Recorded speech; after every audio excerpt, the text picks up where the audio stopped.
ሰላም ኣብ ቀረባን ርሑቕን እትርከቡ ተኸታተልቲ ናይዚ ቻነል እዚ ኣብዚ ዘለኹሞ ዝኸበረ ሰላምታና ይብዛሕኩም። ሎሚ ኣብዚ ፍርቂ ናይ 2026 ሓሊፍሉ ዘሎ ግዜ ነዚ ቻነል እዚ ግቡእ ዝኾነ ቆላሕታ ሂብና ንዓኹም የገድሱ እዮም፣ ንዓኹም የዕግቡ እዮም ምስ ክብርታት ዝኸይድ ኣርእስታት እናቀያየርና ክንመጽእ ፀኒሕና። እዚ ቻነል እዚ ብሰንኪ ዘለና ዝተደራረበ ጉዳያትን ስራሕን እቲ ግቡእ ናይ ህዝቢ ኣገልግሎት ንዓኹም ዝኸውን ትሕዝቶ ክንቅርብ ኣይከኣልናን እሞ ኣቐዲምና ይቕሬታ ንሓትት። ካብዚ እዋን እዚ ንድሓር ግን እቲ ኣብ ዝተፈላለየ እዋን ክንህቦ ፀናሕና ኣስማት፣ ዲስክሪፕሽን፣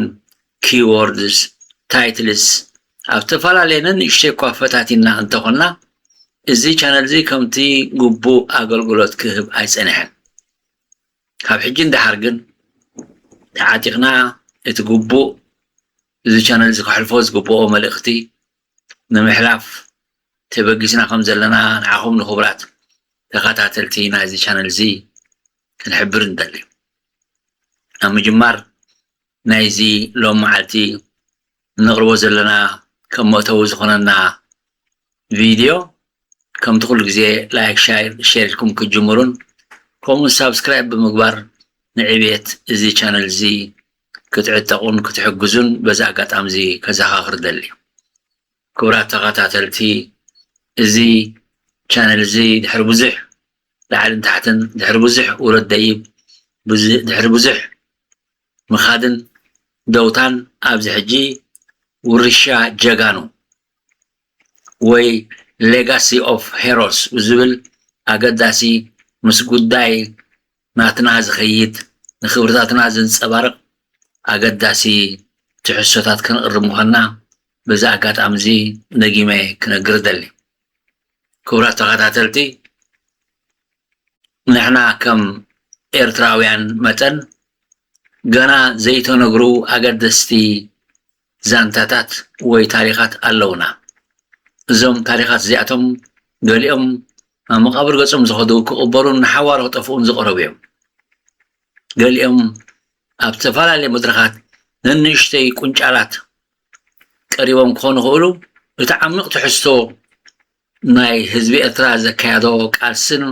ዘመዝገቦ ዓወታትን ከምኡ ዝሰነዶ ታሪኻት ግን ከምቲ ግቡእ መንገዲ ኣይተመሓላለፈን ዘሎ። ምክንያቱ ታሪኽና፣ ጉዕዞና፣ ዓወታትና እቲ መስተንክር ጅግንነት ኤርትራውያን ገና ኣይተነግረን ዘሎ። ስለዚ ካብዚ ጀሚርና ኣብ ዝተፈላለዩ መድረኻት ብኤርትራውያን ኣቦታትኩምን ኣቦሓጎታትኩምን ንገሊኹም ከዓ ኣሕዋትኩም ኣብ ዝተፈላለየ እዋን ዝነበረ ኣብዚ ቻነል እዚ ብዝግባእ ከነቕርቦ ኢና። እዚ ኣብዚ ቻነል ዝቐርብ ትሕዝቶ ቅድሚ ሕጂ ዘይተነግረ ዘይተዘንተወሉ ወይ ዘይተፀውየሉ ክብል ይኽእል። ከምኡ ስለ ዝኾነ እምበር እዚ ሎም መዓልቲ ዘቕርቦ ዘለኹ ኣርእስቲ ከም መእተዊ ናይዚ ቀፃሊ ከነቕርቦ ንብል ዘለና ቪድዮታት እዩ። ከምኡ ስለ ዝኾነ እምበር ሕጂ እዚ ትሪእዎ ዘለኹም እቲ ባነር ከም ዘመልክቶ ዘሎ እዚ ሌጋሲ ኦፍ ሄሮስ ወይ ከዓ ውርሻ ጀጋኑ ዝብል ዘሎ በቶም ቀዳሞት ንቃልሲ ህዝቢ ኤርትራ መሰረት ዝኾኑ እምኒ ኩርናዕ ዝኾኑ ወይ እምኒ ሰሎሙን ዝኾኑ ኣቦታት ኣብቲ ባነር ጌርና ካብኡ ጀሚርና ብተፈላለየ እዋን እንቕርቦም ትሕዝቶታት ንክትከታተሉ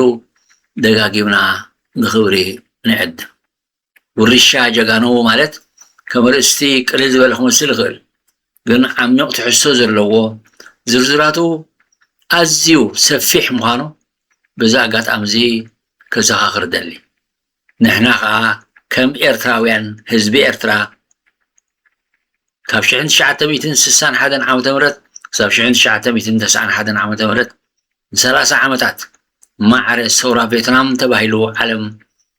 زنقرلون زخرعلون نحنا ون 30 عامت تقالسنان تسوينان تسديدنان سنكلنانينا كوم سلو زخنا مبار يتي حزب إرترا 30 عامت مملاتا زكادو حيال تمتم مسألة ببغزيو كنقربو هنا كوم سلو زخنا قاتي ورشا إلنايو ورشا نايمن ورشا جاكانو ورشا بزح عينتي ناي غزا ورشا ناي ገንዘብ ورشا ناي نبرت ورشا أو عالم تفالليو ملكعت ناي ورشا قالو إزغات ورشا ناي جاكانو ندحروت ولدو أزيو أقداسيو لعل ገንዘብ لعل نبرت مخانو ما نمسعتو أيكونا كوم سلو زخنا بصمنا كتكاتاتولنا بصمنا كانت نقربو فيديوهات كتكاتاتولون كسمعون زخون يكون أو قرم زلوه كم حايز زلوه تليو ريتو كتصحفلنا كتقرمنا كتمهرنا بزاكات أمزي كذا آخر دلي قال فلاي الدياسبورا إرتراويان زيناي سورة إرترا تاريخ نتيجة كانوا أبوتاتن أبحقوتاتكمن جحالفو أزي مستنكر سنكور قعزون الناس زبسرن قعزو حزبي إرترا قال بشلالتنت وقالوا كنا إيرام كنا أسوام كتسلمون كنا وروام سمع سبات كتروح لخاها أزيو ذكرني إزي كنا أتزقبو إزي أمعتاون كنا بابن كتصحفون زقبو بزعبا زون بزحات صحافتي كتصحفون كمارا مرون كسندون زقبو قداي باركس إزي legacy of heroes وي ورشا جاكانو اللي هذا لنا زخون يخون artificial كمام ويحواس زي بلو organic ويحققنا تاريخ مخانو بزاكات أمزي خبر سدالي إزي تاريخ زي إرترا كنا آسيا بلون إزي تاريخ زي خرساع يقولون إزي تاريخ زي شلل تباهيلو حلف يقولون نحنا بزي مدرخ زلنا ولدو حلاف الناس زلنا نتز مصدر له دحرا ولدنا بزعبا أبوتاتن أب حقوتاتن زي ورسوه تاريخ كفلت أقداسي أمو العالم زلو هزبتات بزعبا أبوتاتمون أب حقوتاتمون أبتفرالي أوان زمزقوبوت تفرالي عوتات كمزقوبون كسندون سمع لنا ما بنت أبقرويتنا أنت مرسانا بزعبا وقعدوا زبال كندي عمتات كندي لعلمية عمتات كيد زلو زغرتات كساب حجها يتكبري ويتفاليو حزو ويركبها ስለዚህ በምንስስ አርክ ይሆልና ስለዚህ ኤርትራ 30 ዓመት ዘካያዶ መስተንክር ሶራን ቃል ስንናጽነት ክሳብ ሕጂ አይተሰነደንሞ ንሕና ወል ሕጂ ተበግስናሉ ዘለና ዕላማ እዩ እዚ ዕላማ እዚ ምሳኹም ተሓባቢርና ኣብ ዝለዓለ ደረጃ ክንብፅሖ ኣዝዩ ኣገዳሲ ምክንያቱ ዘይተነግሩ ታሪክ ኣለውና untold and forgotten history ዝበሃል ኣሎ زي untold والسرسعت بعد الله تعالى زعا بحقنا كنت انتمام كنت سنجرون كومون عين مساخر بمخال بس نبرة شبط حق أن تاريخ حزب إرترا بقص على خن قربينا كسبب زغا هذه لكم سمعكم بالمسجد كم تعموا توز بالقوة لايك شير ترسعوا كم سبسكرايب بمقبر نعبيتنا زي حد الشان زي كيف كتبلون كنت عدت أقولون دقيقة خزا آخر دلي كارك زي فلي بزبالة تحسو بزعزار سامراحوكا أبزز لهم سلامكم يبزح